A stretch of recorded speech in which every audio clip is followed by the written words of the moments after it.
Olá pessoal, tudo bem? Eu sou o professor Renato Baggio, eu sou seu professor de língua inglesa aqui para o nosso preparatório para o Enem, beleza? Enfim, vou falar um pouquinho, bem breve sobre mim. Você pode depois, posteriormente, me achar nas redes sociais para a gente ir trocando informação, enfim, estreitando o nosso relacionamento profissional para eu poder lhe ajudar, além desses momentos aqui das nossas aulas, ok? Bom, então como eu disse, eu sou Renato Baggio e sou professor de língua inglesa há mais de 20 anos. Aliás, vou fechar aí 25 anos, né? Um quarto de século de aulas de inglês. Mas a minha primeira formação é como publicitário. Eu sou publicitário formado pela PUC. Depois eu fui para Londres, enfim, fiz a minha preparação, meu estudo, né? Para professor de inglês. Então estive na International House, estive na Eurocenters em Londres por 2 vezes. Em 95, ó, faz tempo, hein? Né? 95 eu já estava fazendo o meu primeiro curso para professor. E depois voltei em 2001 para uma especialização. E aí acabei também indo para a área do direito, depois eu estudei um pouco de direito, né? Mas a minha atividade principal realmente é essa, como seu professor de inglês. Nosso objetivo é destruir com a prova de inglês do Enem, que é uma prova difícil, tá? A gente colhe vários depoimentos diferenciados, as pessoas falam, inglês é fácil, é difícil. A verdade é que, de maneira bem geral, porque eu também dou aula para pré-vestibulares, para concursos públicos, o inglês vem crescendo, a importância dele vem crescendo muito em todos os exames. Todas as bancas estão pegando muito pesado e o Enem é uma delas. Aliás, o Enem que tem algumas previsões de mudança para esse ano. Olha só, eu cantando a pedra de informações ainda não oficializadas, né? Mas então você pode ter certeza aí, pelo menos da data que eu estou gravando essa aula aqui, isso não tem nada oficializado, né? Eu estou gravando aqui, começando a nossa jornada agora já em janeiro, comecinho de janeiro. Vamos embora para você receber essa aula aí, independente de quando você vai assistir, mas é prevista aí alguma mudança na prova do Enem. A prova de inglês do Enem, 5 textos, 5 questões difíceis, principalmente para quem não está familiarizado com o inglês. Meu objetivo, fazer você destruir a prova no bom sentido, quer dizer, ir muito bem, independente do seu nível de inglês, legal? E uma coisa que eu já quero adiantar para todo mundo que está aí, é o seguinte, independente do seu conhecimento de inglês, independente, você já vai sentir isso nessa primeira aula, não importa se você morou fora, nasceu fora do país, é falante nativo de inglês, eu vou lhe mostrar coisas que você nunca ouviu falar. As nossas aulas agregam sempre e muito. Então fique bem antenado, porque o meu objetivo é fazer com que o inglês seja um diferencial na sua prova. Justamente, muita gente vai mal no inglês na prova do Enem. Bom, já imaginou o que pode acontecer com a sua nota se você for uma dessa parcela pequena das pessoas que vai muito bem no inglês? A gente tem que ir bem em todas as disciplinas que compõem a prova do Enem. E o inglês será uma delas. Você pode ter certeza, me dê um voto de confiança e a gente vai aprender pra caramba, tá certo? E a nossa primeira aula, eu quero começar aqui, ó, já falando de pronomes. Mas antes eu preciso chamar atenção para uma outra coisinha, tá? Então só para você entender como serão as dinâmicas da aula de língua inglesa. Eu vou colocar 3 palavrinhas aqui. 3 palavrinhas que eu queria que você pensasse na tradução delas, tá bom? Beleza? Não é um teste nem nada, mas pensa comigo. Você conhece em inglês essas palavras aqui, ó? Você conhece a palavra water? Ó, não liga no meu sotaque, tá? Você conhece a palavra milk? Conhece? É? Você conhece a palavra, por exemplo, school? Adoro usar essa aqui. Aí você deve estar pensando, tá louco, tio Rê? Pô, tio Rê, muito fácil, cara. A tua aula tá muito fácil. Essas palavras são muito fáceis. Olha só, ó. Vamos lá, então. Deixa eu trocar a cor aqui, ó. Water é água. E milk é leite. E school é escola. Lógico, matei a pau. Tudo bem. E se eu te dissesse que você errou as 3 se você pensou nisso? Quer que eu mostre de novo? Tá aqui, ó. Tá. Na verdade, eu vou ser bem categórico aqui, você errou as 3 se você pensou nessa tradução. E esse raciocínio que eu estou fazendo com você agora, ele é importantíssimo para o curso inteiro. Aliás, ele é importantíssimo para a tua vida no Enem, legal? É de fato. Aí você fala, pegadinha, truque. Não, não tem truque, não tem pegadinha, não tem brincadeirinha, porque eu preciso dizer aqui para você, aqui vim. O que eu estou fazendo aqui? Qual é o diferencial da aula de inglês do tio Rê? Você errou toda sim, tá? Errou. Então deixa eu até apagar antes que você se acostume com essa besteira aqui, ó. Na verdade, é o seguinte, deixa eu te dizer. O inglês tem menos palavras que a língua portuguesa. Verdade, tem um número menor de palavras. Então ele precisa usar uma mesma palavra para dizer várias coisas. Porque afinal de contas, a gente se comunica com os caras. Não é verdade? A gente chega lá e fala com os caras e a gente se entende. Nós nos entendemos. Então, mesmo que eles tenham menos palavras que o português, quando eu resolvo falar inglês com eles, eu tenho que dar um jeito de dizer aquilo que eu conseguiria dizer no português, pro cara. Como que a gente faz isso no inglês? Muito fácil. Se eles têm menos palavras, eles vão precisar usar uma mesma palavra para dizer várias coisas. E é isso mesmo que eles fazem. E quando eu te dou uma palavra solta aqui, tipo water, que alguns pronunciam water, você não pode me dizer que isso é água se você não viu o contexto em que eu estou usando essa palavra. Isso mesmo. A tradução das palavras no inglês depende de como você usa elas. Isso é muito sério e isso é muito forte. E o Enem cobra isso porque, enfim, a banca exige isso. Os textos são autênticos de língua inglesa. Uma mesma palavra tem vários significados. Então, pode ser que a palavra water seja água se você disser I drink water every day, tá bom? Se você disser isso aqui, ó, eu concordo com você que water seja água. Mas e se eu quero dizer, por exemplo, puxa vida, tem um jardim de inverno na minha casa e eu preciso regar as plantas, aguar as plantas? É isso mesmo que eu estou te dizendo. A palavra water é verbo. Você fala pare, como verbo? É verbo. Verbo regar, molhar, aguar. Olha só, aí você diria o quê? Eu tenho que regar as plantas. I have to water the plants. Gente, concorda que aqui a função gramatical da palavra mudou totalmente? Na primeira frase ela é um substantivo, água, eu bebo água todos os dias. Na segunda frase a palavra water é verbo.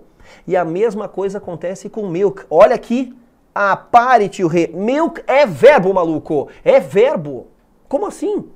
Se você disser pra mim, por exemplo, vamos pôr aqui em cima, aproveitar essa mesma frase, ó, aqui ó, I drink milk every day. Aí eu concordo com você que milk seja leite. E já vou te fazer uma recomendação do coração, de amigo para amigo, de educador.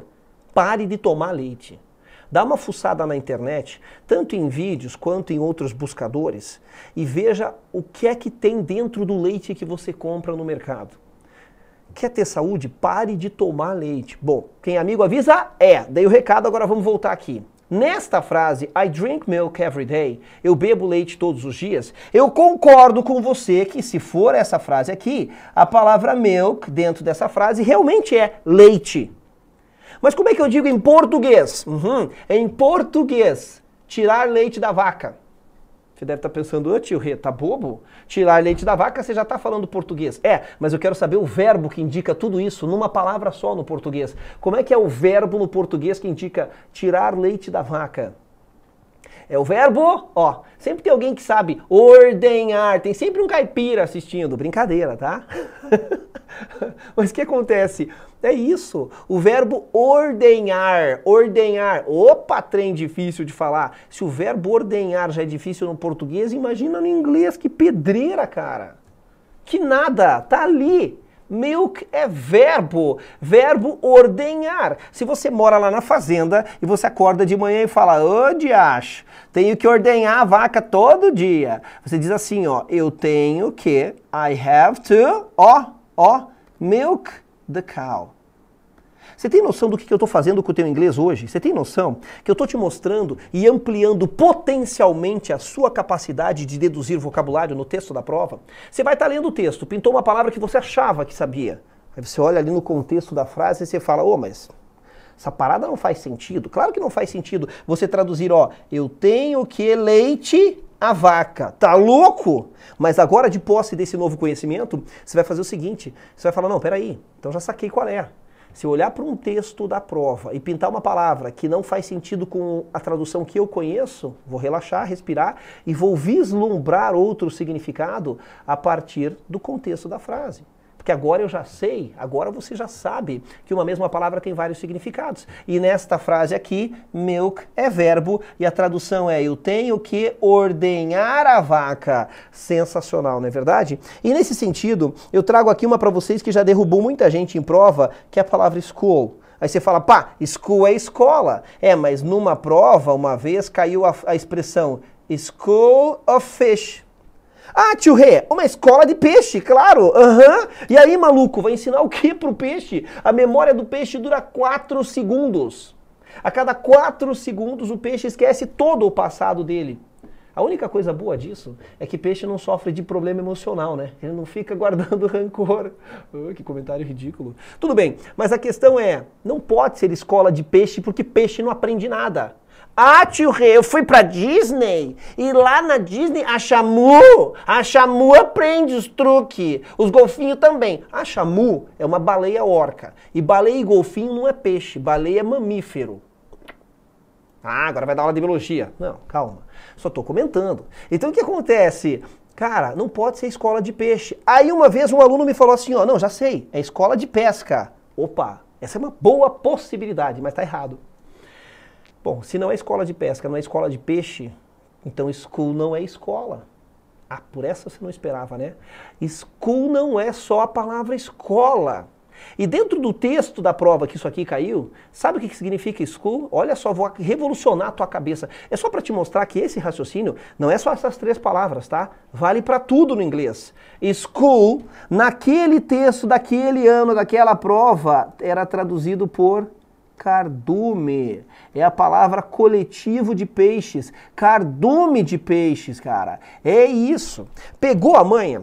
Então, esse raciocínio que eu fiz com essas 3 palavrinhas, eu poderia fazer com 200 e a aula não ia acabar nunca mais. Esse raciocínio tem que ser levado para tudo no inglês. Sempre tenha em mente que uma mesma palavra pode ter várias traduções, e se ela pode ter várias traduções, ela pode ter várias funções gramaticais. O que isso quer dizer? Que ela pode ser uma hora um adjetivo, outra hora um verbo, outra hora um substantivo. Quem que vai dizer o que ela é? A ideia, o contexto da frase. Beleza? Tranquilaço? Savá? Savá, diga pra mim, savá, tio Rê. Savá não é palavrão, tipo, ah, savá se ferrar, não é isso. Savá é francês e significa tudo bem, savá, aí você fala tudo bem, savá. Vai lá, savá? Savá, très bien. Vamos embora então, vamos entrar na nossa matéria agora. Começamos o nosso curso falando de pronomes. E aí dentro da palavra pronome você tem a palavra noun. Tio Rê, o que é noun? Ué, noun é a palavra nome, é a palavra nome, que também é a tradução no inglês da palavra substantivo. Substantivo em inglês é noun.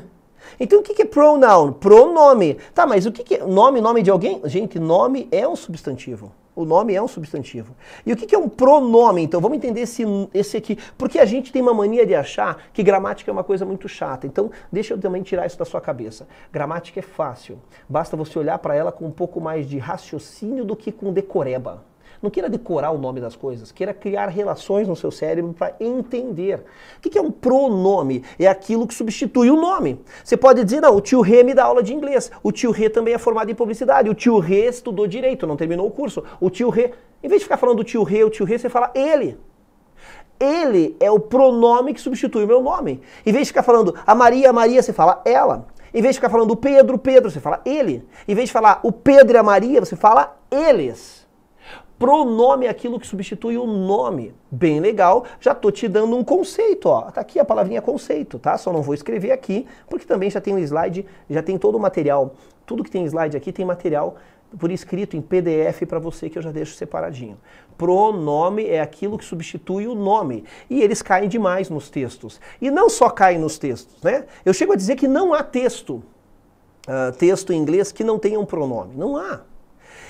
E não só eles caem nos textos, e a gente tem que entender e conhecê-los porque eles compõem o texto, como também eles são cobrados nos exercícios. O Enem gosta de tirar um pronome do texto, joga no exercício e pergunta para você, esse pronome aqui está se referindo a quem? Tá?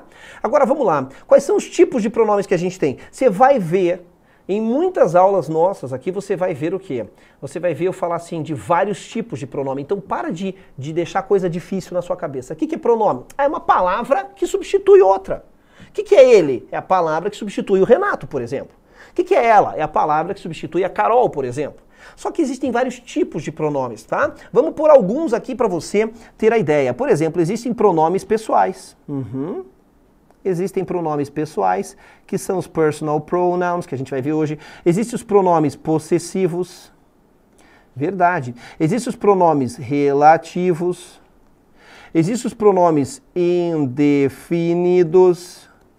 Existem os quantificadores, que são tipos de pronomes.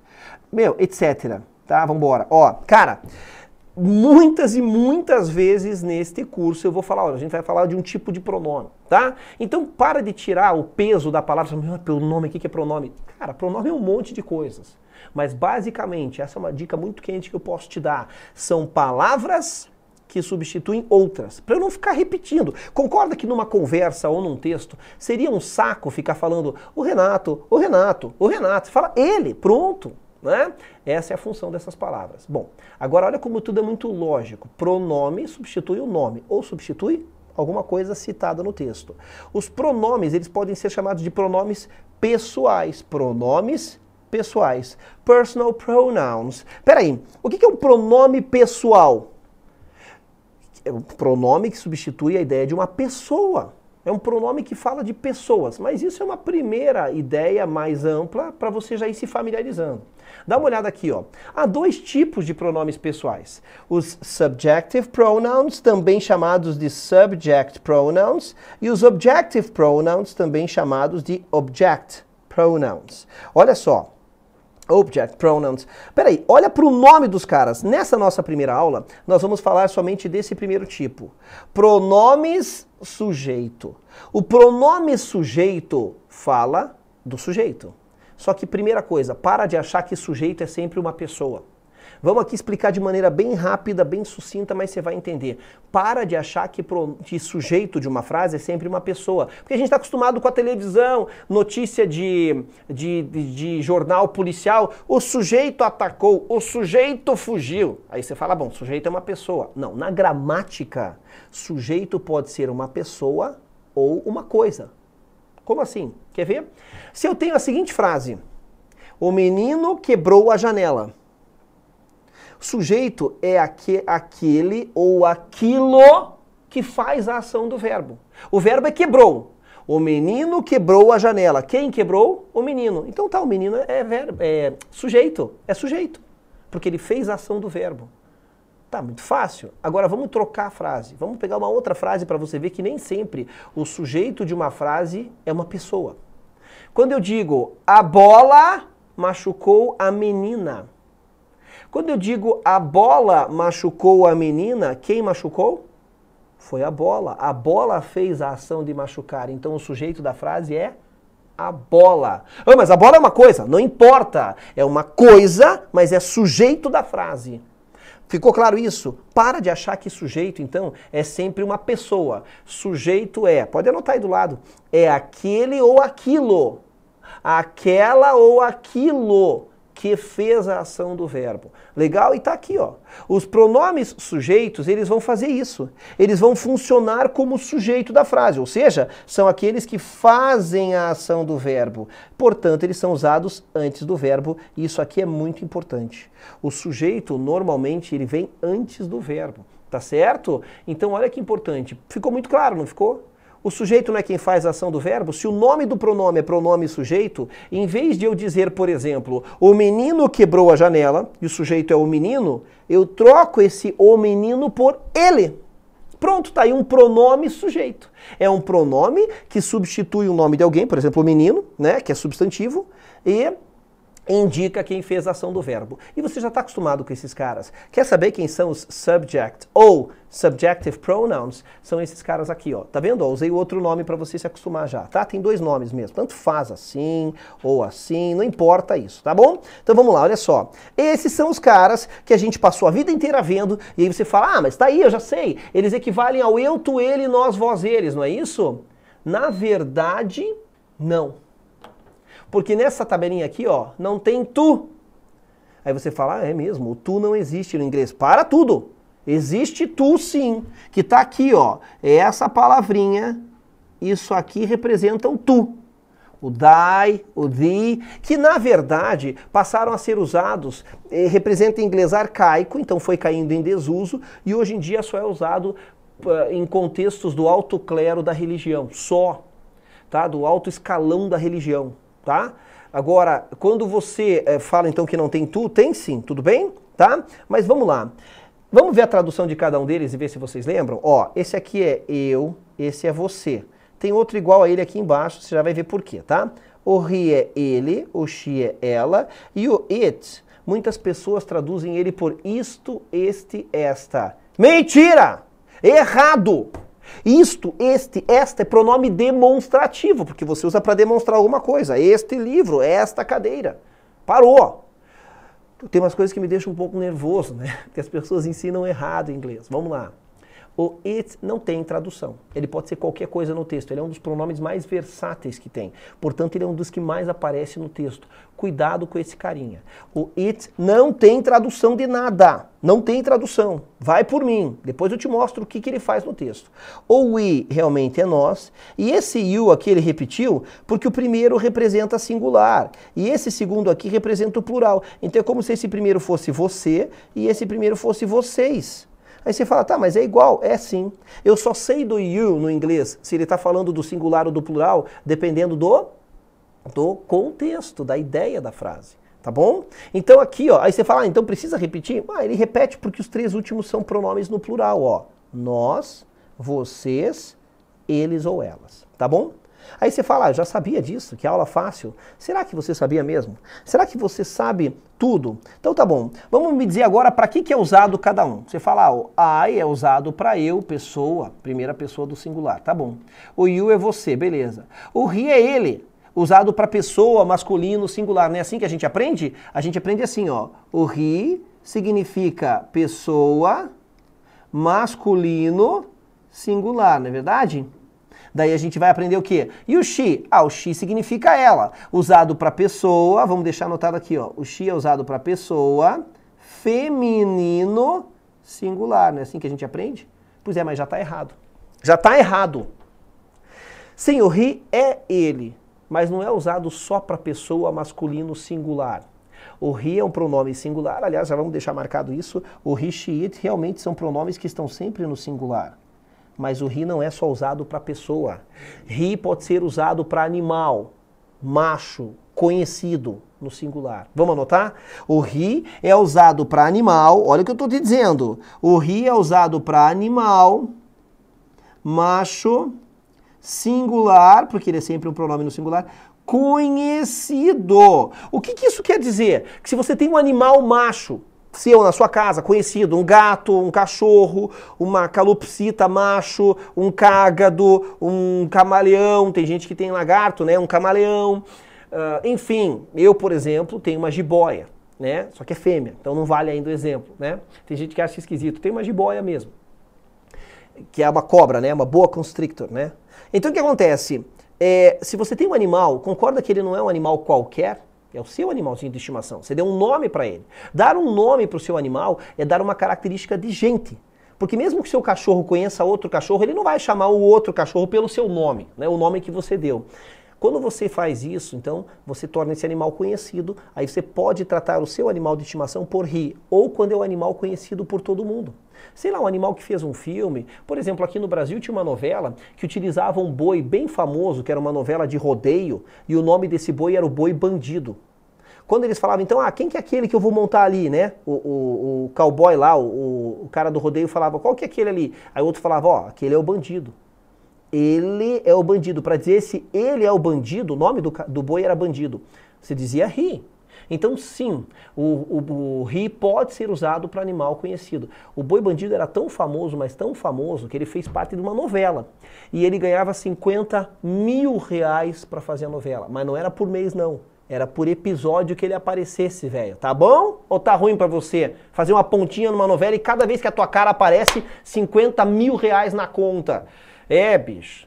Fico revoltado com isso. Você fala, ah, que problema tem o bichinho ganhar o dinheiro? Que problema tem um bicho ganhar 50 mil por episódio e ter gente passando fome nesse país? Pronto, protestei, tô calmo. Beleza, vamos continuar.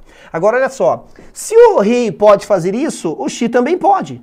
O she não é só usado para pessoa, feminino singular. Ele pode ser usado para animal, fêmea, singular, conhecido. Concorda? Então, eu lá que tenho uma cobra fêmea, também tenho um cachorrinho, mas eles não podem conviver não, porque a cobra acha que o York é alimento. Então ficam bem separados, né? A cobra fica sempre presa, lógico. Só sai pra passear comigo. Jiboia não tem veneno, tá? Tem gente que fala, ah, você tirou o veneno. Jiboia não tem veneno, ela tem dente, ela dá o bote, mas ela é constritora. Ela mata por constrição. E aí um dia a gente fala sobre isso, para de achar que cobra constritora mata asfixiado. Não. Tá? Não existe, não quebra osso também não, tá? E não existe jiboia que coma a gente, tá bom? A única cobra capaz de engolir um ser humano é a nossa sucuri, que é chamada lá fora de anaconda, que é a maior cobra do mundo, tá bom? A sucuri tem tamanho, pode chegar aí a 8, 10 metros, a maior que já encontraram acho que tinha 12 metros, tá? Mas jiboia não come gente, tá? E não tem veneno. Então as pessoas falam umas coisas assim, outra hora você entra nas redes sociais, me acha lá, eu te explico como é que é ter uma jiboia. Agora vamos lá, tem toda uma regulamentação, tem que ter um chip do IBAMA embaixo da pele dela, um cadastro no seu nome, é bem complexo. Agora vamos lá. A minha jiboia é um animal fêmea, então eu posso dizer she is my snake. Ela é a minha cobra e trato ela por she. Só que o she vai muito além, cara. Olha o que eu vou te dizer, ó. O she também é usado para países, verdade. Países, no inglês, é feminino. Então, quando você quer dizer, claro, no singular, um país, você pode dizer por she. O she também é usado para objeto. É coisa mesmo, coisa. Vamos pôr aqui no singular, país, tal, porque ele é um pronome no singular, né? Olha o que eu tô lhe dizendo, objeto. Se você quer dizer assim, puxa, olha o violino que eu ganhei, ele é uma beleza. A gente vai tratar no masculino, no português, né? Ele é uma beleza. No inglês você vai dizer she. She is a beauty. Coisas tratadas no singular no inglês, elas são tratadas no feminino. Tá bom? Então cuidado com isso, porque um pronome she pode estar indicando um país no seu texto, não é só pessoa, pode estar indicando um animal, pode estar indicando uma coisa. Ou pode até mesmo indicar uma embarcação. Exatamente. Aí você fala, peraí, tio Rê, mas navio, embarcação não é masculino? Eu falo o navio no português. Eu não posso achar que porque uma palavra ela é masculina no português, ela vai ser em todas as línguas do mundo. Para de achar isso. Para o inglês, navio é feminino. Você nunca achou estranho que em filme de navio em inglês, o nome do navio é sempre um nome de mulher? Navio é feminino, só será um nome de homem quando é para prestar homenagem para alguém. Daí, propositadamente, eles põem o nome do navio, o nome de um homem. Se não, não. Navio é feminino. Então é she. E navio, você fala, mas é uma coisa. Não importa que é uma coisa, é tratado pelo pronome she. Muita atenção nisso. Eu não posso achar, aliás, isso vale para todas as línguas do mundo. Quem aí fala italiano sabe que, por exemplo, carro, que para nós é masculino, o carro, em italiano, como é que é carro em italiano? Carro em italiano é máquina. La macchina, né? É feminino. La macchina più bella del mondo é la Ferrari. É feminino. Então não é só essa relação do inglês com o português, é com todas as línguas do mundo, beleza? Então olha quantas dicas eu te dei só por uso do pronome she.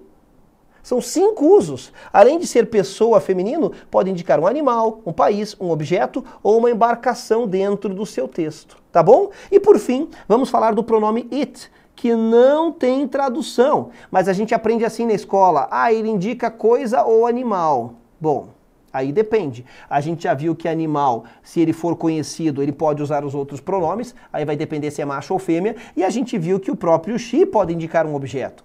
Então sim, eu posso dizer é uma casa grande, né? Ela é uma casa grande. Eu estou falando de uma coisa, aí eu digo it. It is a big house. Eu posso dar esse exemplo, ó. It is a big house. Mas o it também é usado para pessoa, quando você não define o sexo. Ó, misturei o símbolo masculino e feminino. Como assim quando eu não defino o sexo? Todo mundo tem um sexo definido. Não, não é isso. Quando você fala de uma palavra que indica uma pessoa, e a palavra sozinha não me deixa saber se é ele ou ela, aí você usa o pronome it. Por exemplo, A palavra bebê. Se eu digo, tô ouvindo um bebê chorando. Dá para saber se eu tô ouvindo um menino ou uma menina? Não dá, né? Então o que acontece? A palavra bebê não define sexo. Ela é uma palavra que não define o sexo. Quando eu falo médico, opa, já sei que é homem. Médica, já sei que é mulher. Mas a palavra bebê, inclusive no português e no inglês, ela não define sexo. Como é que é a palavra bebê em inglês? É baby. E se eu digo assim, é um bebê bonitinho. Poxa, mas eu não sei se é ele ou ela. Então eu vou usar o it. Vou dizer, it is a cute baby. É um bebê bonitinho. Até que eu saiba o sexo. Se a mãe daí me fala, é um menino. Aí você fala, he is cute. Aí você pode passar a usar o he. Se a mãe fala, uma menina, aí você pode falar she. Mas concorda quando você pega o bebezinho no colo a primeira vez, recém-nascido. A mamãe ainda não colocou brinco ou não, né? Normalmente algumas mães colocam brinco já. Dá o maior dó quando a criança nasce. Tá bom. Se olhou aquela criança embrulhadinha, não dá para saber se é menino ou menina. Então você fala, que bonitinho. It is a cute baby. A palavra criança. A palavra criança no português também não define sexo, concorda? Puxa, eu vi uma criança na rua passando fome, me cortou o coração. Pois é, se eu falo essa frase para você, eu vi uma criança na rua passando fome, você sabe se eu vi um menino ou uma menina? A palavra criança não me deixa saber. A palavra criança é uma palavra em inglês que indica pessoa, concorda? Ela indica pessoa, child, é uma palavra, child em inglês é criança. Ela indica uma pessoa, mas ela não define sexo. Se ela não define sexo, eu poderei usar o pronome it para substituir a palavra criança. É isso, e no mais, o restante é aquilo que você já sabe. Os pronomes, então, he, she, it, são os que dão esse probleminha. Tá aqui o slide agora te explicando muito mais coisas. E você tem o pronome we, que é nós, o pronome you, que é vocês, e they é eles ou elas. Na verdade, o pronome they é plural de he, she, it. Tá bom? Ele pode ser usado para indicar eles ou elas. Tanto para pessoas, quanto para coisas, enfim, ele é o plural dos três. Então vamos a alguns exemplos. Olha as frases que eu tenho aqui. E se eu quisesse substituir todos os nomes que eu tenho nessas frases por um pronome? Bom, primeiro, o pronome sujeito é aquele que vem antes do verbo. Vamos marcar os verbos para você ver, ó. Tá aqui o verbo, tá aqui o verbo, tá aqui o verbo, tá aqui o verbo. Então, essa coluna toda que a gente viu aqui, ó, deixa eu voltar, ó. Essa coluna toda aqui, ó, todos esses pronomes só podem ser usados antes do verbo ao qual se referem. Portanto, aqui nessas frases, em vez de eu dizer Michael and Tom are brothers, né? O Michael e o Tom são irmãos, eu não posso dizer eles. Eles são irmãos? Bom, como é que eu digo eles antes do verbo? They are brothers. E aí, num texto, eu não precisaria ficar repetindo o nome deles. Tina studies with Jane and Lisa. Tina é ela. Como é que eu digo ela antes do verbo? She studies. Ela estuda. Steve lives with Lisa and I. O Steve mora com a Lisa e eu. Ele mora conosco. Como é que eu digo ele mora? He lives. E aqui, John e eu. John e eu não somos nós? Como é que fica nós antes do verbo? We use the computer to study. Nós usamos o computador para estudar. Essa é a função dos pronomes sujeitos e a gente fica por aqui. Tá aqui, ó. E entraremos aqui depois na nossa continuidade dos pronomes sujeitos, pronomes pessoais. Então veja, falamos hoje de pronomes, que são palavras que substituem os nomes. Vimos uma série de coisas novas, como eu havia prometido, independente do seu nível de inglês, será assim em todas as aulas, tá? E vimos que temos dois tipos de pronomes pessoais, os pronomes sujeitos e os pronomes objetos. Opa! Falamos dos pronomes sujeitos hoje. Na nossa próxima aula, você vai ver pronomes objetos. Não sai daí, você não perde por esperar. Um prazerzaço conhecê-los e nos vemos daqui a pouquinho para dar continuidade desse assunto. Tchau, tchau!